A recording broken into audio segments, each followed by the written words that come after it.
Lalman Shukla versus Gauri Dutt, a very important case in the Indian Contract Act, जो बोलता है a proposal must be within the knowledge of the person to whom it is made. जिस भी person को आपने proposal दिया है या ऑफर दिया है, उस पर्सन की नॉलेज में तो होना चाहिए. अगर उस पर्सन की नॉलेज में ही नहीं है तो वो एक वैलिड कॉन्ट्रैक्ट नहीं माना जाएगा, क्योंकि अगर एक वैलिड प्रपोजल नहीं है तो एक्सेप्टेंस भी नहीं होगी, और अगर एक्सेप्टेंस नहीं है तो उसे कॉन्ट्रैक्ट नहीं मानेंगे. As we all know, only a valid offer plus an acceptance constitutes a contract. Now this is one of the essentials of the proposal, जो बोलता है जिस भी पर्सन को आप प्रपोजल दे रहे हैं, ये ज़रूरी है कि उस पर्सन की नॉलेज में वो होना चाहिए, उस पर्सन को पता होना चाहिए उस ऑफर के बारे में. अब इसे एक एग्जाम्पल से समझना. फॉर इंस्टेंस, एक एमएलए होता है और वो मार्केट जाता है कुछ सामान खरीदने. जैसे ही वो वापस आता है, वो देखता है कि उसका वॉलेट तो उसके पास है ही नहीं. अब उसके वॉलेट में उसका कैश, उसका आधार कार्ड, उसका ड्राइविंग लाइसेंस और बहुत सारी ज़रूरी चीज़ें होती हैं. वो क्या करता है, वो फटाफट अपने सर्वेंट्स को बोलता है कि जाओ उसको ढूंढ के लेके आओ.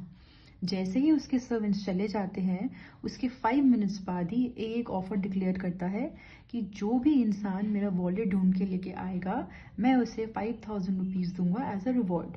किसी एक सर्वेंट को उसका वॉलेट मिल जाता है, वो फटाफट जाके ए को देता है. अब कुछ टाइम बाद उसे पता चलता है उस रिवॉर्ड के बारे में. अब वो सर्वेंट क्या करता है, वो ए के पास जाता है और उसे बोलता है कि मुझे मेरा रिवॉर्ड दो. अब यहाँ पे ए क्या करता है, ए बोलता है कि तुम्हें तो इस ऑफर के बारे में पता ही नहीं था, तुम्हारे जाने के बाद मैंने इस ऑफर को दिया था. यहाँ पे ना ही कोई वैलिड ऑफर हुआ है, ना ही कोई एक्सेप्टेंस हुई है, तो ये कॉन्ट्रैक्ट माना ही नहीं जाएगा. This is what is meant by a proposal must be within the knowledge of the person to whom it is made. In this example, the servant was not aware of that offer. उसको उस offer के बारे में पता ही नहीं था, और जब तक एक वैलिड ऑफर के साथ एक्सेप्टेंस नहीं होती, उसको हम कॉन्ट्रैक्ट नहीं बोलेंगे.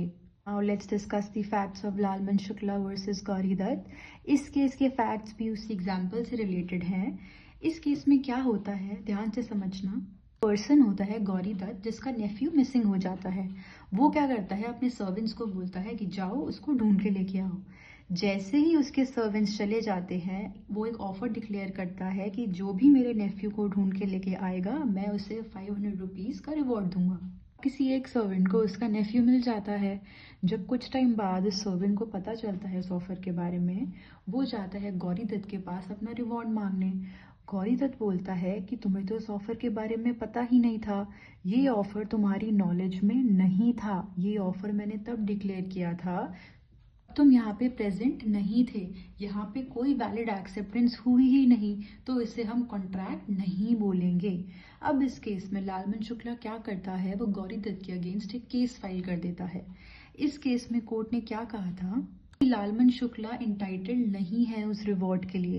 The court in this case held that Lalman Shukla was not entitled to the reward. Why? Because acceptance without the knowledge of an offer is no acceptance in the eyes of law. इसको double underline कर लेना अपने notes में. कोई भी acceptance अगर without the knowledge of an offer दी गई है, तो उसे वैलिड एक्सेप्टेंस नहीं मानेंगे in the eyes of law.